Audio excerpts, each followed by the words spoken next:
오늘은 금융상품 탐구 생활입니다. 여러분, 우리가 주식에 투자할 때 주식에 투자할 수 있는 방법이 단지 주식만은 아닙니다. 주식에 투자를 하는 효과를 누리면서도 펀드와 같은 그런 효과를 누릴 수 있는 그런 상품이 있는데요. 바로 ETF입니다.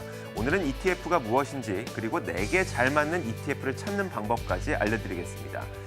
자, ETF의 구조를 알기 위해서는 일단 가정을 해보겠습니다. 제가 과수원을 한 개 운영하고 있다고 가정해보죠.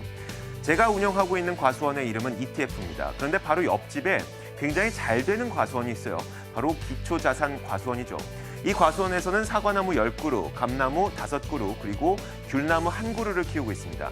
이 과수원에서는 매년 가을이 되면 사과 100개, 감 50개, 그리고 귤 10개를 수확하는데 매우 수확량이 좋은 그것이 너무 부러운 겁니다. 그러면 저는 어떻게 할까요?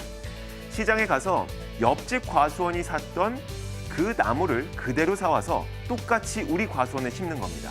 사과나무 10그루, 감나무 5그루, 그리고 귤나무 1그루를 심어서 옆집이 이 과수원을 키우는 것을 똑같이 따라해서 우리도 마찬가지로 이 가을이 됐을 때 사과 100개, 그리고 감 50개, 거기에다가 귤 10개까지 수확을 하게 되는 것이죠. 제가 운영하는 과수원이 옆 과수원과 똑같은 결과를 나타내는 것, 즉 더도 말고 덜도 말고 옆 과수원만큼만 수확하자는 것, 그것이 바로 ETF입니다. ETF 상품의 목적은 이것이죠. 더도 말고 덜도 말고 기초자산과 똑같이 움직이는 겁니다. 더 나은 결과도 아니고요. 더 못한 결과도 아닙니다. 이것이 바로 ETF인데 이것을 증시에 적용해보면 이렇습니다.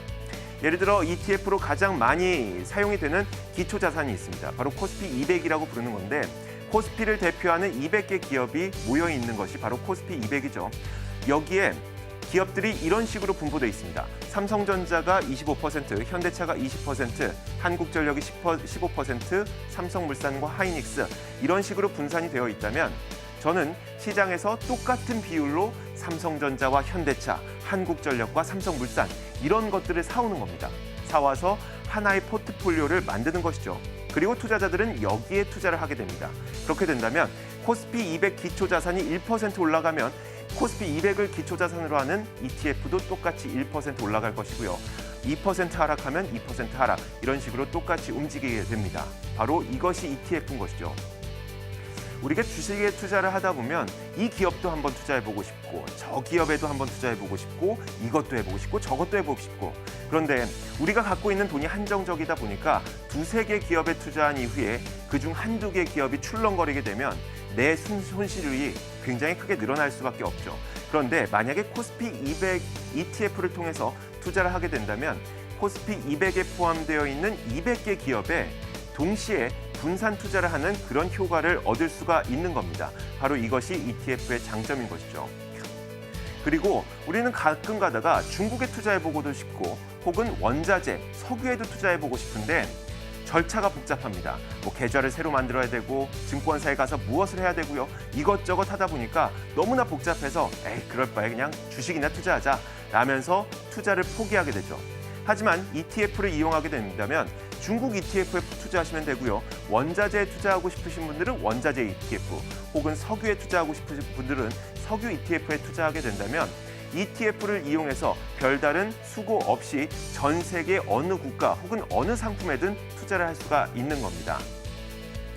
이런 ETF들의 장점이 있는데 이 가운데서도 나에게 맞는 ETF가 있을 겁니다. ETF도 상당히 많은 종류를 갖고 있는데요. 일단 시장 대표 ETF, 조금 전에 예시로 들었던 코스피 200과 같은 것들을 바로 시장 대표 ETF라고 부릅니다. 코스피 100개 기업에 투자하는 코스피 100도 있을 것이고요. 30개 투자하는 코스피 30 이런 것들도 있습니다. 이런 것들을 시장 대표 ETF라고 부르죠. 그리고 투자자분들을 보다 보면은 어떤 분들은 IT 기업들, IT 업종에만 투자하시는 분들이 있고요. 자동차 업종 혹은 건설 업종, 은행과 화학 업종 이렇게 업종별로 투자하시는 분들이 있습니다. 굳이 그 가운데서 좋은 기업을 골라내는 것이 아니라 만약에 섹터 ETF에 투자를 하게 된다면 은행이면 은행, IT면 IT 이런 업종 전체적으로 투자를 해볼 수도 있는 겁니다. 스타일 ETF라고 있는 것도 있는데요.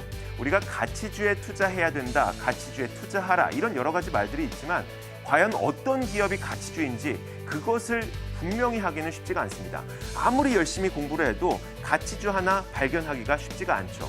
그런데 증권사들이 만들어 놓은 가치주 ETF 혹은 중소형 가치주 ETF에 투자하게 된다면 별다른 수고 없이 여러분들은 여러 개의 가치주에 분산 투자를 할 수 있습니다. 이 외에도 해외 지수 ETF에 투자를 하게 된다면 해외에 투자할 수 있는 것이고요. 채권 ETF에 투자하면 채권에, 그리고 통화 ETF에 투자하면 여러 가지 통화에 투자를 할 수 있습니다. 자, 그런데 ETF 중에서도 좋은 ETF도 있고 나쁜 ETF도 있습니다. 좋은 ETF를 고르는 방법이 필요할 텐데 바로 여기에는 가격 괴리율이라는 게 있습니다. 가격 괴리율이라는 것은 이런 겁니다. 예를 들어 코스피 200 이 기초 자산이 2% 올랐는데 코스피 200을 이용해서 만든 나의 ETF는 1.5%만 오를 수도 있습니다. 그 이유는 바로 이런 것이죠. 코스피 200에는 200개의 종목이 있습니다. 그런데 아무리 돈이 많은 자산 운용사라고 하더라도 200개의 기업을 모두 다 한 개의 포트폴리오에 담기는 쉽지가 않습니다. 그래서 대부분의 자산 운용사가 그 200개 가운데 약 95%의 기업만 담죠. 그렇다면 나머지 5% 기업에서 가격 차이가 발생할 수밖에 없는 겁니다. 이런 식으로 가격 괴리가 발생하는데 가격 괴리가 발생하다 보면 분명히 기초자산은 올랐는데 여러분들의 자산은 오르지 않는 그런 현상이 발생할 수 있습니다. 그렇기 때문에 가격 괴리가 가장 적은 그런 ETF를 선택하는 것이 중요하죠. ETF는 마치 주식과 같이 거래가 됩니다. 실시간 거래가 가능하고요.